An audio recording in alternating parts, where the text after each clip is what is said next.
ETF index mutual funds నేర్చుకుని stock మార్కెట్లో రాణించాలనుకుంటున్నారా? వెంటనే ఈ నెంబర్కి కాల్ చేయండి. నమస్కారం. జ్యోతిష్యం ప్రకారంగా రాబోయే 2024 ఎన్నికల్లో ముఖ్యంగా ఆంధ్రప్రదేశ్లో విజయం ఎవరికి దక్కనుంది?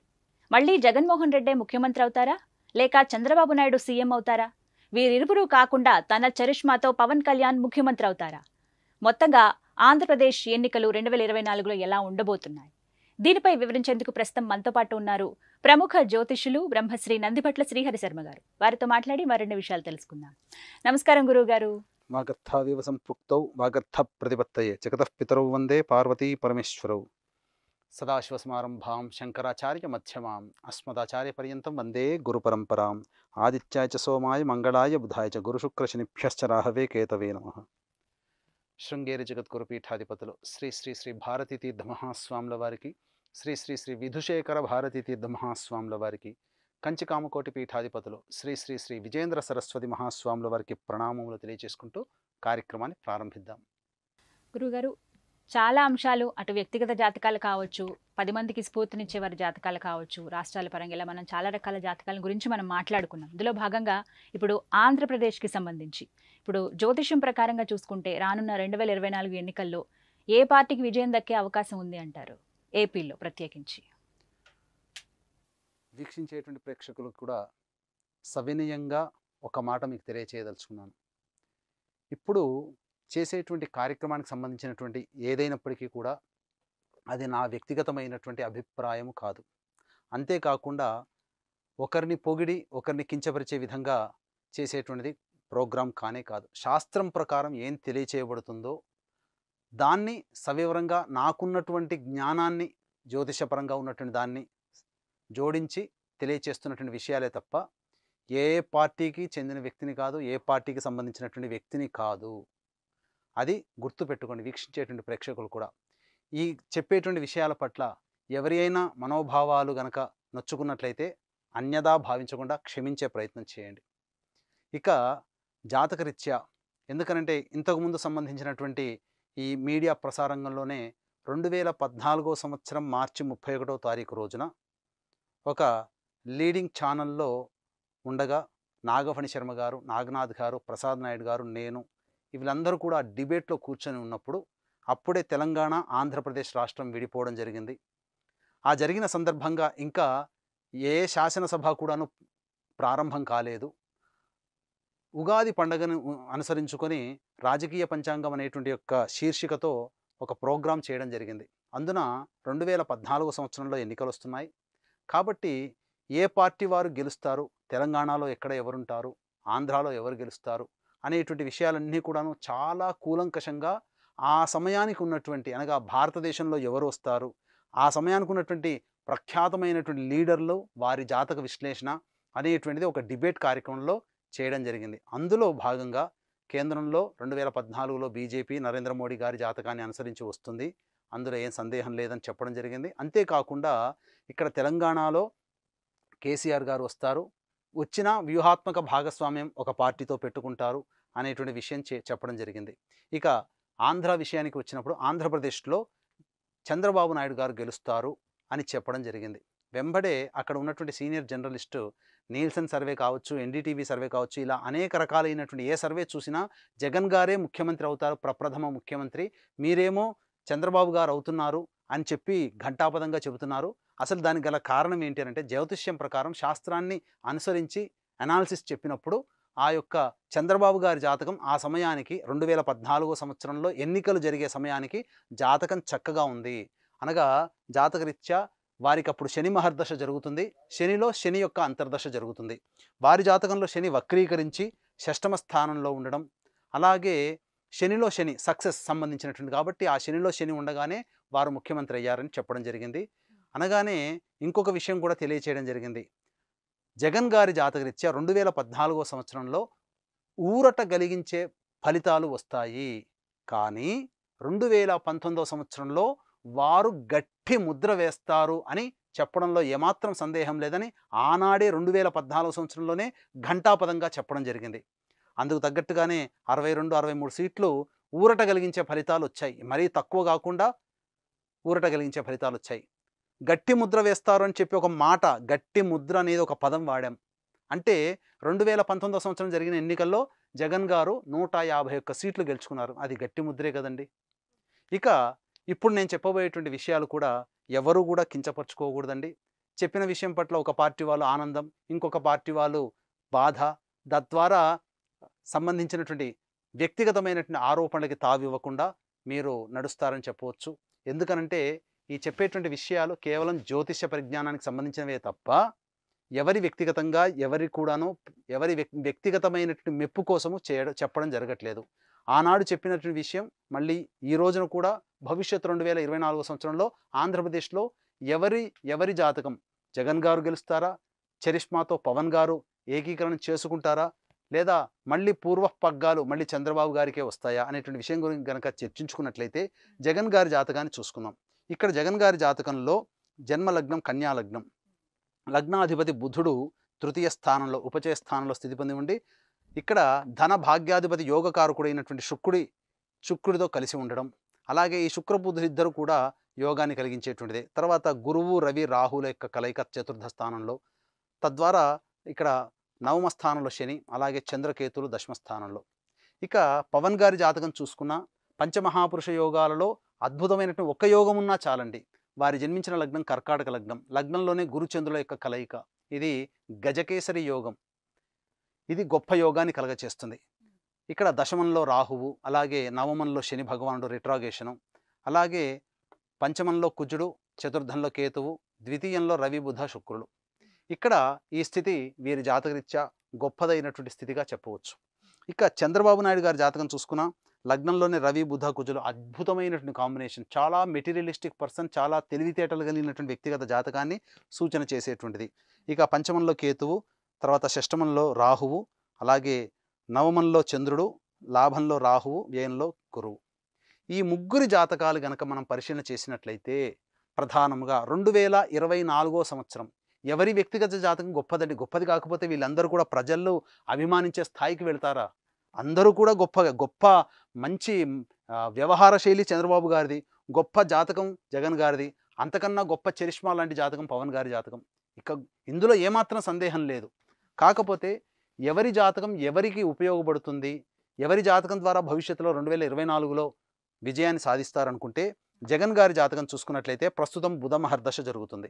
బుధ మహర్దశలో 2024 సంవత్సరంలో జరిగేటువంటి ఎన్నికలకి సమయానికి సంబంధించి ఆ సమయంలో బుధుడిలో శుక్రుడు నడుస్తున్నాడు. గుర్తుపెట్టుకోండి వీక్షించేటువంటి ప్రేక్షకులు కూడా. జన్మ లగ్నాధిపతి బుధుడు, లగ్న దశమాధిపతి అయినటువంటి బుధుడు, అలాగే ద్వితీయ నవమాధిపతి అయినటువంటి శుక్రుడు ఇద్దరూ కలిసి జాతకరీత్యా ఇక్కడ ప్రధానంగా తృతీయ స్థానంలో స్థితి పొంది ఉండడం, మరియు వీరిద్దరూ కూడా శని యొక్క నక్షత్రంలో ఉండి శని చేత చూడబడడం, ఇది అద్భుతమైనటువంటి కాంబినేషన్. ఆ సమయానికి బుధుడిలో శుక్రుడు నడుస్తున్నాడు. ఇక గమనించుకున్నట్లయితే ప్రధానంగా ఈ ముగ్గురు జాతకాన్ని పరిశీలన చేసినప్పుడు ఎవరి జాతకంలో ప్రకారము వారు అవుతారు. ఎందుకంటే రాజును బట్టే యుద్ధంలో గెలుస్తారా లేదా అనేటువంటిది. ఆ సమయానికి వీరు ముగ్గురికి సంబంధించినటువంటి దశలు అంతర్దశలు కనుక పరిశీలన చేసుకున్నట్లయితే జగన్ గారి జాతకం అద్భుతంగా ఉంది. కాబట్టి వారు మళ్ళీ తిరిగి 2024 సంవత్సరంలో ఎన్నికయ్యే అవకాశాలు ఉన్నాయి. ఎందుకనంటే జన్మించిన లగ్నానికి రాజయోగకారకుడు శుక్రుడు, ధనాధిపతి భాగ్యాధిపతి. అట్టి శుక్రుడు మరియు లగ్నాధిపతి అయినటువంటి బుధుడు శని నక్షత్రంలో ఉండి శని చేత చూడబడుతున్నారు. శని వక్రీకరించినటువంటి సందర్భము. ఈ కారణం చేత బలమైనటువంటి శని యొక్క దశలో వీటికి సంబంధించినటువంటి శుక్రబుధుల యొక్క వీక్షణ, శని యొక్క వీక్షణ శుక్రబుధుల మీద ఉండడం, ఇది యోగాన్ని కలగజేస్తుంది. మరియు శని సక్సెస్ లార్డ్ అయినటువంటి చంద్రుడి నక్షత్రంలో పడడం, అట్టి చంద్రుడు కేంద్ర స్థానం అనగా రాజ్యస్థానంలో స్థితి పొంది ఉండడం, ఈ కారణం చేత జగన్ గారికి మళ్ళీ 2024లో పదవిని కట్టబెట్టేటువంటి అవకాశాలు ఎక్కువగా ఉన్నాయి. అయితే ఇక్కడ ఇంకొక ప్రశ్న గురువు గారు, గతంలో ఆయన జైలుకి వెళ్ళొచ్చారు కాబట్టి మళ్ళీ జగన్ గారి జాతకంలో జైలుకి వెళ్ళే ఇలాంటివి ఏమన్నా ఉన్నాయంటారా? ఇలా అవకాశాలు ఉన్నాయా అసలు? జాతకరీత్యా ఇక్కడ గమనించాల్సినటువంటి బంధన యోగం. ఇక్కడ బంధన యోగం ఏర్పడాలన్నప్పుడు అక్కడ సంబంధించి 2012 సంవత్సరం మే నుంచి 2013 సంవత్సరం సెప్టెంబర్ వరకు మధ్యకాలంలో బంధన యోగం ఏర్పడి జైల్లో ఉండడం జరిగింది. అయితే ఆ సమయానికి ఉన్నటువంటి అంతర్దశలు అనగా జాతకరీత్యా ఉన్నటువంటి అంతర్దశలు జన్మించిన లగ్నానికి అవయోగాన్ని ఇచ్చేటువంటి షష్టమ అష్టమ వ్యయాధిపతుల యొక్క అంతర్దశలు జరుగుతుండడం ఆ కారణం చేత ఏర్పడింది. కానీ ఇప్పుడు 2022 సెప్టెంబర్ 27వ తారీఖు నుంచి 27 జూలై 2025 వరకు బుధ మహర్దశలో శుక్రుని యొక్క అంతర్దశ. కాబట్టి ఈ యొక్క శుక్రబుధులిద్దరిని కూడాను దశానాథుడు ఈ శుక్రబుధులిద్దరూ శని నక్షత్రంలో ఉండి శని చేత చూడబడుతున్నారు. షష్టమాధిపతి అయినప్పటికీ కూడాను రిట్రాగేట్ అయి ఉన్న కారణం చేత అది యోగాన్ని కలగచేస్తుంది. కాబట్టి ఈ సమయంలో 27 సెప్టెంబర్ 2022 నుంచి 27 సెప్టెంబర్ 2025 వరకు యోగించే జాతకం కాబట్టి బంధన యోగం లేదండి. ఇంకొక యోగం చెప్తానండి. ఇప్పటి వరకు పాలనాపరంగా చిక్కులు కొని తెచ్చుకునవచ్చు. వారి యొక్క చేసినటువంటి ఏవైతే పథకాలు ఉన్నాయో క్షేత్రస్థాయిలోకి వెళ్ళాయి. కానీ కొంత ఇబ్బందులు కూడా ఎదుర్కొంటున్నారు. ఏంటి, ప్రతిపక్షాల చేత ఎప్పుడు కూడాను అభాండాలు అనేటువంటి ఎదుర్కొంటున్నారు. అది వారు జాతకరీత్యా సీఎంగా ప్రమాణ స్వీకారం చేసేటప్పుడు సరైనటువంటి ముహూర్తము కాదు. ఎందుకనంటే సూర్యుడు ఉండగా ఎవరైనా కానీ రాజ్యాధిపత్యం పొందాలి. ఎందుకంటే నవగ్రహాల్లో రాజు సూర్యుడు. అట్టి సూర్యుడు ఉదయించి ఉండగా, ఆ సూర్యుడు ఉండగా గద్దెనెక్కితే అప్రతిహతంగా సాగిపోయేది. ఎటువంటి ఇబ్బందులు లేకుండా నల్లేరు మీద నడకలాగా సాగిపోయేది. కానీ సూర్యాస్తం అయిన తర్వాత 7:30 సందర్భంలో రాత్రిపూట ముహూర్తం పెట్టారు. ఆ ముహూర్తాన్ని ప్రకారం చేసుకున్నారు. ముహూర్త దోష ప్రభావం వల్ల అడుగడుగున ఇబ్బందులు. ఇదే సందర్భంలో 7:30 సంబంధించి 7:30 ఆ సమయంలో ముహూర్తం పెట్టుకున్నారు. ఆ ముహూర్త ప్రభావం వల్ల వీరు రాజకీయంగా ఎంత గొప్పగా పైకి ఎదిగినా న్యాయ వ్యవస్థ పరంగా ఎప్పుడు చిక్కులు ఎదుర్కొంటారని చెప్పి ఒక ప్రసార మాధ్యమంలో చెప్పడం జరిగింది. అన్నట్టుగానే వారు ఏది జీవో తీసుకుని వచ్చినా మళ్ళీ తిరిగి దాన్ని వెనక్కి తీసుకోవాల్సినటువంటి పరిస్థితులు, ఎక్కువగా న్యాయపరమైనటువంటి అంశాల్లో ఎక్కువగా ఇబ్బందులు ఎదుర్కొనేటువంటి స్థితి వీరి జాతకరీత్యా ఆ యొక్క ముహూర్త సీఎంగా ప్రమాణ స్వీకారం చేసే ముహూర్త సమయాన్ని బట్టి ఏర్పాటు చేయడం జరిగింది. కాబట్టి వీరి జాతకంలో అద్భుతమైనటువంటి యోగ దశ జరుగుతున్నప్పుడు అటువంటి స్థితి అనేటువంటిది, బంధన యోగం అనేటువంటిది వీరి జాతకానికి అప్పుడు లేదనే చెప్పవచ్చు. ఇక జగన్ గారి జాతకాన్ని చూసుకున్నట్లయితే ఈ సంబంధించినటువంటి బంధన యోగం ఉందా, లేకపోతే ఈ యొక్క 2024 సంవత్సరంలో విజయాన్ని పొందుతారా అనేటువంటి ఒక విషయం గురించి మీరు అడిగారమ్మా. వీరి జాతకాన్ని చూసినప్పుడు బుధుని యొక్క దశలో శుక్రుని యొక్క అంతర్దశ 27 సెప్టెంబర్ 2022 నుంచి 27 జూలై 2025 వరకు. కాబట్టి 2024లో ఎన్నికలు అయ్యేటువంటి సందర్భంగా కూడా ముందస్తు ఎన్నికలు వచ్చినా, సెప్టెంబర్ నుంచి గుర్తుపెట్టుకుని, ఈ సంవత్సరం సెప్టెంబర్ నుంచి ముందస్తు ఎన్నికలు వచ్చినా, 2023లో ఎన్నికలైనా 2024లో ఎన్నికలైనా వీరి జాతకరీత్యా యోగాన్ని ఇచ్చేటువంటి స్థితి ఉంది. కాబట్టి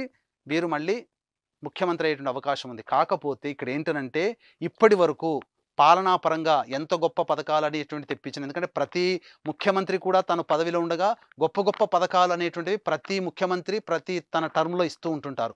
అందులో సందేహం లేదు. చంద్రబాబు నాయుడు గారు కూడా గొప్పగా పసుపు కుంకుమ పథకాలను కావచ్చు, అలాగే నాడు నేడు అనేటువంటి పథకం కావచ్చు, అట్లాగే చెట్టు నీడ అనేటువంటి కార్యక్రమం కావచ్చు, ఇట్లా చాలా గొప్ప పథకాలు అనేటువంటివి ఇవ్వడం జరిగింది. అయితే ఈ పథకాలు అనేటువంటి కొన్ని సామాన్యులకి వెళ్ళాయి. కొంతమంది విమర్శన ఎక్కువగా వీరి యొక్క పాలనలో, జగన్ గారి పాలనలో 2019వ సంవత్సరం నుంచి ఎక్కువగా విమర్శలే ఎదుర్కొన్నారు. కానీ అద్భుతముగా జాతకంలో బుధుడు శుక్రుడి యొక్క అంతర్దశ జరుగుతున్నప్పుడు ఈ సంవత్సరం సెప్టెంబర్ నుంచి మళ్ళీ తిరిగి ఎన్నికలు అయ్యేంత వరకు గొప్పగా పేరు పొందుతారు. ఎటువంటి విమర్శలు పొందకుండా తగు జాగ్రత్తలు తీసుకుంటారు.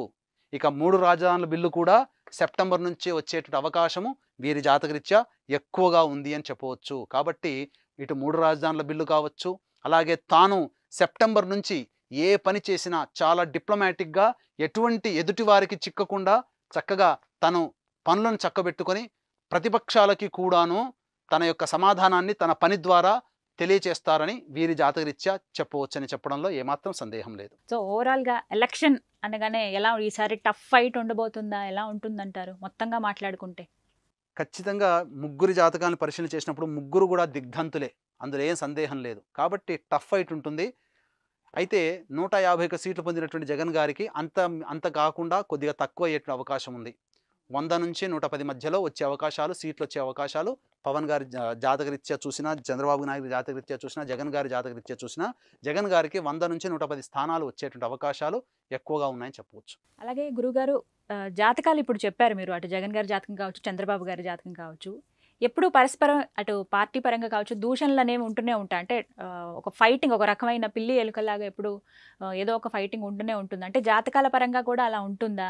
కేవలం పార్టీల పరంగా మాట్లాడాలంటే మాట్లాడాలన్నట్టుగా ఉంటుందా? ఇక్కడ వీరి ముగ్గురు జాతకాలను పరిశీలన చేసినట్లయితే ప్రధానంగా అసలు మొదటి నుంచి కూడా జగన్ గారికి, చంద్రబాబు నాయుడు గారికి చూసుకుంటే క్షేత్రస్థాయిలో ఇద్దరికీ కూడాను ఒకరంటే ఒకరు పడనటువంటి పరిస్థితి ఎదురవుతుంది. దీనికి గల కారణం సింపుల్‌గా ఇప్పుడు ఒక వ్యక్తి వచ్చి అబ్బాయికి, అమ్మాయికి జాతకాన్ని కుదురుతుందా లేదా చెప్పండి అనంటే, ఇద్దరి భాగస్వామ్యం ఆనందంగా ఉండాలంటే ఒకరి ఆలోచనలు గౌరవిస్తారా? ఒకరు చేసిన తప్పును క్షమించే గుణం ఉంటుందా? అనేటువంటి విషయాన్ని పరిగణలోకి తీసుకుంటాం. అట్లాంటిది ఇక్కడ కూడా ఇద్దరు లీడర్లు అనుకూలంగా ఉంటారా? అనేటువంటి విషయం గనుక చూసుకున్నప్పుడు జగన్ గారి లగ్నం వచ్చేసి ప్రధానంగా కన్యా లగ్నం. చంద్రబాబు నాయుడు గారి లగ్నం వచ్చేసి మేష లగ్నం. ఇక్కడ గమనించుకున్నట్లయితే ఇక్కడ లగ్నాలు ఇద్దరివి కూడాను షష్టాష్టకాలయ్యాయి. కన్యా లగ్నం జగన్ గారిది, చంద్రబాబు గారిది మేష లగ్నం. ఇక్కడ లెక్కేసుకుంటే 1, 2, 3, 4, 5, 6, 7, 8 అష్టమ స్థానం వచ్చింది. ఇక్కడి నుంచి లెక్కేసుకుంటే చంద్రబాబు నాయుడు గారి జాతకరీత్యా చూసుకుంటే 1, 2, 3, 4, 5, 6 షష్టాష్టక స్థితి ఉంది. ఈ షష్టాష్టక స్థితి ఉన్నప్పుడు ఎప్పుడు కూడా గిల్లి కజ్జాలు ఆడుకుంటారు. కాబట్టి వివాహ సంబంధ విషయాలు వచ్చినప్పుడు ఇద్దరి షష్టాష్టకాలైతే పెళ్ళిళ్ళు చేసుకోవద్దండి, కలిసి ఉండరు, కాపురం చేయరు, ఆనందంగా ఉండదు అని చెప్తాం. అట్లాంటి ప్రాతిపదికనే వీరిద్దరూ ఉన్నప్పుడు ఒకరంటే ఒకరికి విమర్శ, ఒకరంటే ఒకరికి కోపము అనేటువంటిది సహజంగానే ఉంటుంది. అయితే ఇక్కడ జగన్ గారి జాతకరీత్యా చూసుకున్నా, పవన్ గారి జాతకరీత్యా చూసుకున్నా, పవన్ గారు అనేటువంటిది ఇక్కడ ఏంటంటే సపోర్ట్ అవుతారు. ఎందుకనంటే జగన్ గారికి జన్మ లగ్నానికి సంబంధించి సక్సెస్ లగ్నం పవన్ గారిదైంది. కాబట్టి పవన్ గారు క్షేత్రస్థాయిలో ఉంటే జగన్ గారు గెలుస్తారు. అది గుర్తుపెట్టుకోండి. అంటే ఇండిపెండెంట్గా పవన్ గారు క్షేత్రస్థాయిలో ఉన్నప్పుడు 2019వ సంవత్సరంలో పవన్ గారి జాతకానికి, జగన్ గారి జాతకానికి లింకు చూసుకుంటే లగ్నత్తు లాభస్థానం, సక్సెస్ స్థానము పవన్ గారిది. కాబట్టి క్షేత్రస్థాయిలో వారు ఇండిపెండెంట్గా ఉన్నప్పుడు 2019లో వీరి సంబంధించినటువంటి విజయం గొప్పగా ఉంది. కానీ ఇరువురి ఒకసారి పార్టీల పరంగా చూసుకుంటే దూషణలు కనపడుతూనే ఉంటాయి. ఇప్పటికీ వింటున్నాము. ఎడమొహం పెడమొహంగానే ఉంటారు కదా గురువుగారు. ఉంటారు. కానీ నేను చెప్పేదంటే జ్యోతిష్యాన్ని అందుకనే అక్కడ చాలా జాగ్రత్తగా అర్థం చేసుకోవాల్సింది. ఇక్కడ జన్మించిన లగ్నానికి, జగన్ గారి లగ్నానికి పవన్ లగ్నం సక్సెస్ లగ్నం. కాబట్టి పవన్ అనేటువంటిది ఇండిపెండెంట్గా పోటీ చేసినప్పుడు జగన్ గారికి అది లాభం అవుతుంది. పవన్ గారి ద్వారా లాభం అవుతుంది. అదే జరిగింది కదా. టీడీపీతో కలిసినప్పుడు జగన్ గారికి సంబంధించినటువంటి మంచి జరగలేదు. అలాగే ఇక్కడ చంద్రబాబు నాయుడు గారికి వీరికి ఎందుకు మంచి సఖ్యత కలిగిందంటే లగ్నాధిపతి అయినటువంటి కుజుడు, పవన్ గారి లగ్నాధిపతి అయినటువంటి చంద్రుడు ఇద్దరు కూడాను మిత్రులు. కాబట్టి వీరిద్దరి మధ్య బాంధవ్యం చక్కగా మంచిగా ఉండడం, బాండింగ్ అనేటువంటిది జాతకంలో ఉండడం, వీరిద్దరు కలిసినప్పుడు అద్భుతంగా రాణించి 2014లో కైవసం చేసుకున్నారు. 2019వ సంవత్సరంలోకి వచ్చేసరికి వీరిద్దరూ విడిపోయి ఎవరికి వారు అన్నట్టుగా పోటీ చేశారు. అది జగన్ గారి జాతకానికి ఎక్కువగా పవన్ గారి జాతకం ద్వారా కలిసి వచ్చి వీరు అద్భుతంగా రాణించారని చెప్పు. అంటే ఇక్కడ కేవలం జాతకాలు మాత్రమే చెప్పుకుంటామండి, ఎవరిని కూడాను దురుద్దేశంతో చెప్పేటువంటిది కాదు. కాబట్టి మళ్ళీ చెప్తున్నాను, ఆఖరిసారిగా వీక్షించేటువంటి ప్రేక్షకులు కూడా ఈ యొక్క విషయాన్ని, ఈ యొక్క సన్నని లైన్ ఏదైతే ఉందో దాన్ని చక్కగా అందరూ కూడా ఆలోచించి ఈ యొక్క జాతకాన్ని జాతకపరంగానే అంగీకరిస్తారని కోరుకుంటున్నాను. మొత్తంగా పీఠం మాత్రం 2024లో జగన్ గారిదే అని చెబుతూ ఉన్నారు. రైట్, చాలా చక్కగా వివరించారు గురువుగారు. ధన్యవాదాలండి. నమస్కారం. సర్వం శ్రీ ఉమామహేశ్వర పరబ్రహ్మార్పణమస్తు.